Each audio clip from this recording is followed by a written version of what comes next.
जय हिंद, वंदे मातरम। दोस्तों, स्वागत है आपका साधना शिक्षा एजुकेशन प्लेटफॉर्म पर। मेरा नाम पवन कुमार। माय डियर फ्रेंड्स, आज मैं एक गुड न्यूज लेकर आया हूं और वो गुड न्यूज ये है कि एमपी पटवारी भर्ती आ चुकी है, जिसका इंतजार आप लोग काफी सालों से कर रहे थे। उसकी वैकेंसी आ चुकी है, उसका नोटिफिकेशन भी आ गया, उसका रूल बुक भी आ गई है। मैं अपने टेलीग्राम चैनल पे से रूल बुक को शेयर कर दूंगा और आप लोग भी दी हुई ऑफिशियल जो वेबसाइट है यहाँ से डाउनलोड कर सकते हैं। ठीक है फ्रेंड्स, और उसके पूरे डिटेल्स देख लेना। ठीक है, यहाँ पर देखो पटवारी के साथ इस बार और भी वैकेंसियाँ, इनको समूह 2 और समूह 4 वैकेंसी को इंक्लूड यानी एक साथ ही निकाला है। ठीक है, इनके एक चीज़ देख लेते हैं कौन कौन सी वैकेंसी निकाली है। तो समूह 2 उप समूह 4 सा समीपरीक्षक, सा जनसंपर्क अधिकारी, सा नगर निवेशक, सा राजस्व अधिकारी और सा अग्निशमन अधिकारी एवं समकक्ष पदों की सीधी एवं बैकलॉग भर्ती है। ये सारी भर्तियां निकाली गई है तथा भूलेख राजस्व विभाग के अंतर्गत पटवारी, ये जो पटवारी का बेसब्री से इंतजार था आप लोगों को। तो ठीक है, पटवारी के पद हेतु संयुक्त भर्ती 2022 में ये भर्ती निकालेंगे और इसके जो फॉर्म बनने हैं वो शुरू होंगे आपके इस तारीख से 5/1/2023। ठीक है, यानी जनवरी से फॉर्म बनना शुरू हो जाएंगे। 5/1/2023 यानी 5/1/2023 से फॉर्म बनना शुरू हो जाएगा। ठीक है, फॉर्म बनने की आवेदन की अंतिम तिथि कौन सी रहेगी? 19/1/2023। ठीक है, आवेदन पत्र में संशोधन करने की तिथि रहेगी 5/1/2023 से लेकर आवेदन पत्र में संशोधन करने की जो अंतिम तिथि रहेगी 24/1/2023, यानी कि जिस दिन से आप फॉर्म भरोगे उस दिन से लेकर आप 24 तारीख तक फॉर्म में संशोधन कर सकते हैं। परीक्षा देखो, इन्होंने यहाँ पे परीक्षा दिनांक और दिन भी दे दिए हैं। 15/3/2023 से परीक्षा प्रारंभ हो जाएगी। एमपी में आप लोग जानते हैं कि सभी एग्जाम कंप्यूटर सीबीटी मेट पे रहते हैं, तो लंबे दिन चलते हैं, लगभग एक महीना हो जाता है। ठीक है फ्रेंड्स, आपने देखा होगा जैसे टीचर भर्ती में पेपर दिए थे इसलिए, और पिछली पटवारी में भी आप दिए थे। जो भी एमपी में पेपर देते हैं आप सब लोग जानते हैं। ठीक है, तो 15/3/2023 से यानी मार्च से पेपर स्टार्ट हो जाएंगे, जो कि अभी की डेट से लगभग 4 महीने हैं। तो पढ़ाई अभी से शुरू कर दो, सीरियस तरीके से कर लो। ठीक है, आपका सिलेक्शन 100% हो जाएगा। ठीक है फ्रेंड्स, आगे बढ़ते हैं। क्या वो अनारक्षित वर्ग को यानी अनारक्षित अभ्यर्थियों के लिए, जनरल वालों के लिए 500 रुपये रहेगा। ठीक है, और जो अनुसूचित जनजाति और अनुसूचित जाति या पिछड़ा वर्ग के जो दिव्यांग लोग हैं उनके लिए 250 रहेगा और सीधी भर्ती जो वेक लोग हैं उनके लिए कोई शुल्क नहीं रहेगा। ठीक है फ्रेंड्स, आवेदन करने के लिए आवेदन आप किस तरह करेंगे? तो आवेदन आप कियोस्क के माध्यम से ऑनलाइन फॉर्म भरने वाले अभ्यर्थियों हेतु पोर्टल शुल्क 60 रुपये रहेगा। यानी कि ये इसका मतलब ये है जिन लोगों ने पहले से रजिस्टर्ड नहीं है यानी सिटीजन यूजर नहीं है उनके लिए 60 रुपये दे होना पड़ेगा, जिसके साथ में जैसे आप ओबीसी कैंडिडेट तो 250 + 60 रुपये ये फीस होगी। ठीक है, और इसके अलावा जो रजिस्टर्ड सिटीजन यूजर है उनके मात्र 20 रुपये देना पड़ेगा। ये शुल्क तो रहेगा 250, साथ में 20 रुपये ये देना पड़ेगा। ठीक है फ्रेंड्स, आगे देखते हैं। परीक्षा का दिनांक जो पाली रहेगी, ठीक है, परीक्षा का दिनांक 15 मार्च 2023 से शुरू होगा। ठीक है, प्रथम पाली के जो पेपर रहेंगे तो वही है। अभ्यर्थियों के लिए रिपोर्टिंग समय सुबह 7 बजे से 8 बजे तक, महत्वपूर्ण निर्देश पढ़ने का 8:50 से 9 बजे तक। ठीक है, और उत्तर अंकित करने का समय 9 से 12 बजे तक। ये सेकंड पाली का रिपोर्टिंग टाइम आपका 12:30 से 1:30 के बीच में, और महत्वपूर्ण निर्देश पढ़ने के लिए 2:20 से 2:30 बजे तक। और ठीक है, और पेपर शुरू हो जाएगा उत्तर अंकित करने का समय 2:30 बजे से लेकर 5:30 बजे तक, 3 घंटे का रहेगा। ठीक है, 3 घंटे का टाइम रहेगा। अब इसमें बहुत सारी चीज़ें हैं, आपको एक एक चीज़ अगर मैं वीडियो बनाऊंगा तो बहुत ज़्यादा लंबा हो जाएगा। यहाँ पर मैं महत्वपूर्ण जानकारी आप लोगों को दे देता हूँ। ये सारी चीज़ें आपको क्लियर हो गई, आगे भी एक एक चीज़ और बताता हूँ। अभी मैंने आपको पेपर का टाइम, फॉर्म कब से भरेगा, पेपर कब होगा, किस तरह होगा, ये सारी चीज़ें बता दी थी और मैं पढ़ाई करने के लिए भी बोला था। ठीक है फ्रेंड्स, अब मैं आपको सिलेबस के बारे में बता देता हूँ, जिसको जानना सभी लोगों को बहुत ज़रूरी है, क्योंकि सिलेबस में थोड़ा परिवर्तन हुआ। पिछले पटवारी के एग्जाम में क्या था, पंचायती राज व्यवस्था थी, लेकिन इस बार एग्जाम में सामान्य प्रबंधन आ गया। ठीक है, मैनेजमेंट आ चुका है। ठीक है, तो देख लीजिए अभी क्या होगा आपका। देखो, समूह 2 और उप समूह 4 ये तो एग्जाम होगा। प्रश्न पत्र की कुल संख्या कितनी रहेगी? एक ही रहेगी। ठीक है।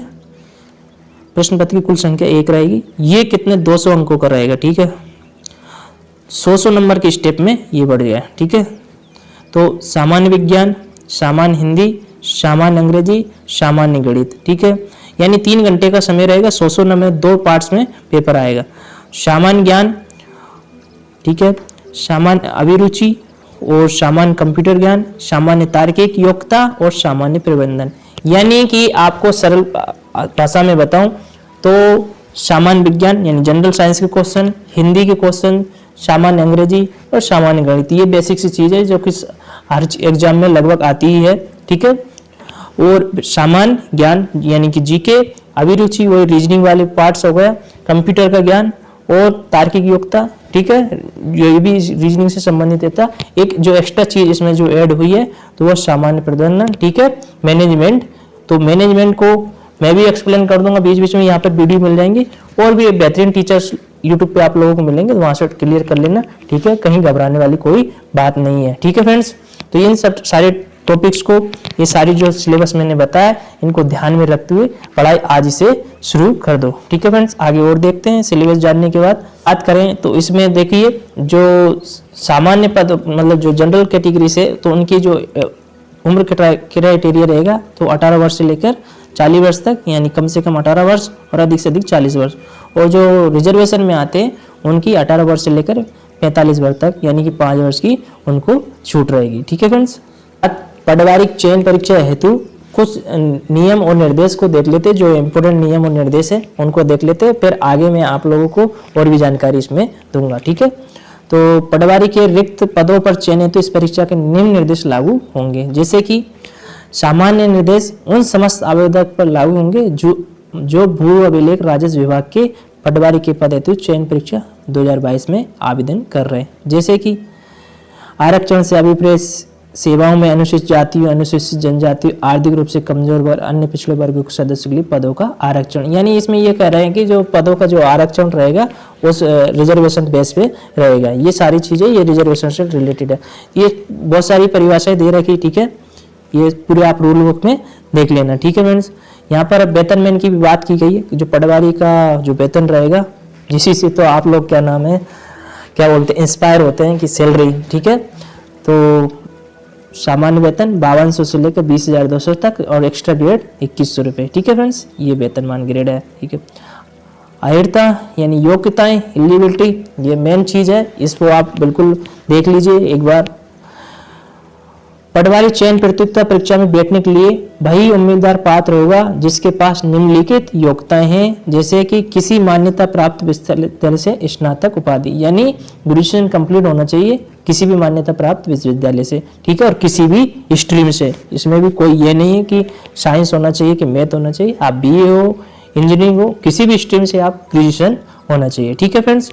दूसरी जो महत्वपूर्ण जो जानकारी ये है कि पटवारी चयन परीक्षा हेतु सीटी स्कोर कार्ड, हिंदी टाइपिंग एवं कंप्यूटर दक्षता सहित उत्तीर्ण होना अनिवार्य है।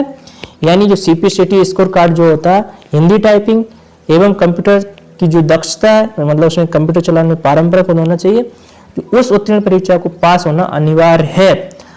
और अगर आप पास नहीं हैं तो उसके लिए भी इन्होंने विकल्प दिया। तथापि सीपीसीटी परीक्षा उत्तीर्ण न होने पर चयनित अभ्यर्थियों को सीपीसीटी परीक्षा नियुक्ति के पश्चात परीक्षा दिन अवधि के 3 वर्ष के अंदर उत्तीर्ण करना अनिवार्य होगा। यानी कि अगर आपके पास अभी सीपीसीटी उत्तीर्ण सर्टिफिकेट नहीं है तो आप चयनित हो गए, पटवारी बन गए, इसके 3 वर्ष के अंदर उस परीक्षा को पास करके आपको देना होगा, अन्यथा नहीं तो आपको उस भर्ती से निरस्त कर दिए जाओगे, ठीक है फ्रेंड्स।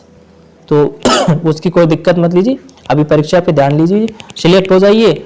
और जिनके पास सीपीसीटी स्कोर कार्ड है उनके लिए बहुत अच्छी बात है, जिनके पास नहीं है तो वो इस चीज का प्रेशर ना लीजिए, अभी पहले सिलेक्ट हो जाइए और फिर 3 वर्ष के अंदर आप आराम से कर ही लोगे, ठीक है फ्रेंड्स।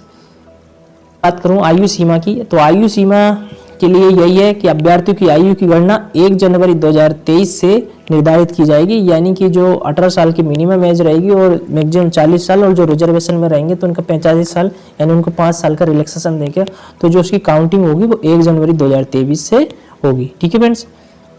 एक और इम्पोर्टेंट जानकारी देख लेते हैं, मेन चीज कि पटवारी की भर्ती में कुल कितने पद है। तो पटवारी की भर्ती में टोटल 2736 पद है, ठीक है, 2736 पद है।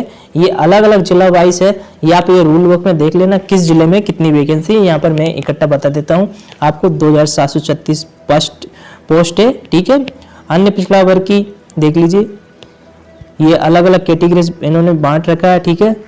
और अनुसूचित जाति की ये इतना, और अनुसूचित जाति यानी एससी की इतनी, ईडब्ल्यूएस की इतनी, अनिरक्षित की ये इन्होंने टेबल के माध्यम से देख रखा है, ठीक है। यहाँ पर मैं आपको पूरा एक बार पूरा डिटेल्स में बता देता हूँ। तो जनरल कैटेगरी वालों का 975 है, ठीक है। महिला, ओपन, पुरुष, ये सब मिला के 975 है। आप रूल बुक में और आराम से देख लेना, एक एक चीज को यहाँ एक्सप्लेन करेंगे तो बहुत लंबा वीडियो हो जाएगा, ठीक है फ्रेंड्स। लेकिन एक मोटा मोटा मैं बता देता हूँ, जनरल कैटेगरी वालों की 975 है।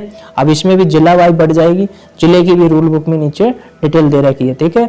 ईडब्ल्यूएस वालों की 223 है, ठीक है। अनुसूचित जाति यानी एससी की 337 है, और एसटी की 586 है।